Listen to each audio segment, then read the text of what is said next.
శ్రీరస్తు శుభమస్తు అవిఘ్నమస్తు. శ్రీ రాజశ్యామలాంబ సహిత దశమహావిద్య ఆలయం స్వర్ణ దేవాలయం గోల్డెన్ టెంపుల్ నిర్మాణం కొరకు లోకక్షేమార్థం దశమహావిద్య మహాయాగం 11 లక్షల కొబ్బరికాయలతో లక్ష్మీ గణపతి హోమం మరియు 11 కోట్ల కుంకుమార్చన కనక మహాలక్ష్మి కుంకుమార్చన సత్తుపల్లి శ్రీ లక్ష్మీ గణపతి ఆలయమునందు 108 రోజుల పాటు నిర్వహించబడును. ఈ కార్యక్రమంలో భక్తులందరూ పాల్గొని తీర్థ ప్రసాదములు స్వీకరించి భగవత్ కృపకు పాత్రులు కాగలరని మనవి. స్వర్ణ దేవాలయ నిర్మాణము మహాసంకల్పం, సాహసోపేతమైన నిర్ణయం. ఇది అమ్మ నిర్ణయం. ఇది దైవ సంకల్పం, భక్తుల శిష్యకోటి సంకల్పం. ఈ మహాసంకల్పం నెరవేరడానికి 999 యజ్ఞములను పూర్తి చేసుకుని సహస్ర యాగములు అడుగు పెడుతోన్న వేళ ఈ మహోత్సవమైన కార్యక్రమానికి స్వర్ణాలయ నిర్మాణానికి శ్రీకారం చుట్టిందే శ్రీదేవి శ్రీ విద్యాపీఠం. గణపతి శరణాగతి అంటూ దైవాన్ని స్మరిస్తూ ఈ కార్యక్రమాన్ని రూపురేఖలు తీర్చిదిద్దడానికి భక్తులు ఈ యజ్ఞాన్ని నిర్వహిస్తున్నారు.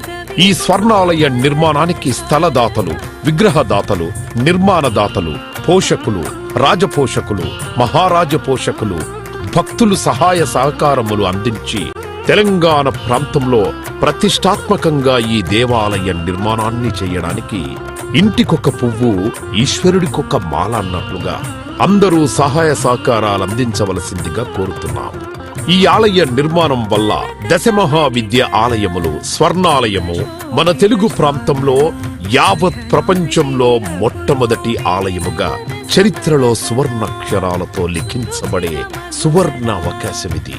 అంతేకాకుండా దశమహావిద్య ఆలయ నిర్మాణం ద్వారా ఎవరెవరికి ఎలాంటి విద్యతో ఏ అవసరం వచ్చినా ఆ విద్యా సంబంధమైన దేవతలను ఏకకాలంలో అర్చించి సేవించి దర్శించి అమ్మ కృపకు పాత్రులవ్వడానికి ఈ ఆలయం ఎంతో మార్గదర్శకంగా ఉంటుంది అనడంలో ఎటువంటి అతిశయోక్తి లేదు. అలాగే ఎలాంటి ఆర్థిక సమస్యలైనా ఎటువంటి సమస్యలైనా పరిష్కారమవుతాయి అమ్మ కృప వల్ల. కలిపురుషుడి యొక్క ప్రభావం చేత కలియుగంలో ప్రకృతి వైపరీత్యములు, ప్రకృతిలో అనేక రకాల గ్రహగతుల చేత మానవుడి జీవితం ప్రశాంతం లేకుండా జీవితాన్ని గడుపుతూ దినదిన గండం 100 ఏళ్ల ఆయుష్ అన్నట్లుగా ప్రతిక్షణం మనసు ప్రశాంతత లేకుండా కలి ప్రభావం చేత ఎటువంటి పూజలు, ఎటువంటి యజ్ఞాలు, ఎటువంటి సాధనలు చేసినా కూడా సరైన ఫలితాలు లేక అంధకారంలో కొట్టుమిట్టాడుతున్నట్టుగా అన్ని ఉన్నా ఏదో కోల్పోయినట్లుగా జీవితానికి సుఖం లేకుండా కాలము గడుపుతున్న జీవకోటికి కామకోటి పరమాచార్యుల యొక్క, జగద్గురువుల యొక్క, అస్మద్గురువర్యుల యొక్క ఎన్నో కోట్ల తపశ్శక్తిని ధారాధత్తం చేసి ఈ ఆలయ నిర్మాణం చెయ్యడానికి మహాసంకల్పం చేసినాము.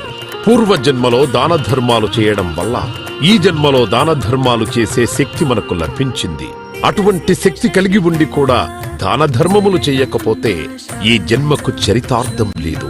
మనవంతు దాన ధర్మాలు చేస్తే, ఎటువంటి దాన ధర్మాలు చేస్తే అత్యంత ఉత్కృష్టమైన పుణ్య ఫలితం లభిస్తుందో అటువంటి పుణ్య ఫలితం లభించే అవకాశం ఈ స్వర్ణ దేవాలయ నిర్మాణంలో భాగస్వాములవ్వటం.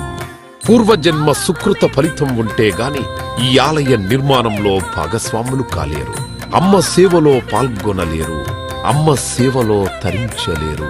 ఒకవేళ తరించాలని ఆశ ఉన్నా కను ప్రభావం వల్ల మిమ్మల్ని కర్మల వైపు ఆ కలి ప్రభావం ముందుకు తీసుకుని వెళుతుంది తప్ప దైవ మార్గంలో నడిపించడానికి ఎట్టి పరిస్థితుల్లో మన మనస్సును ఒప్పుకునేలాగా చెయ్యదు. అయినప్పటికీ వాటన్నిటినీ దాటుకొని అపర దేవత సేవలో పాల్గొనటం ఎంతో మంది భక్తులు ఇప్పటికే ముందుకు రావటం మేము ఈ దేవాలయ నిర్మాణంలో భాగస్వాములవుతాం. శ్రీ రాజశ్యామల సహిత దశమహావిద్యా స్వర్ణాలయం నిర్మాణ మహాసంకల్పం శ్రీదేవి శ్రీ విద్యాపీఠం శ్రీ లక్ష్మీ గణపతి ఆలయం సత్తుపల్లి కంచికామకోటి పీఠ సంప్రదాయం 9948897652 7277772229.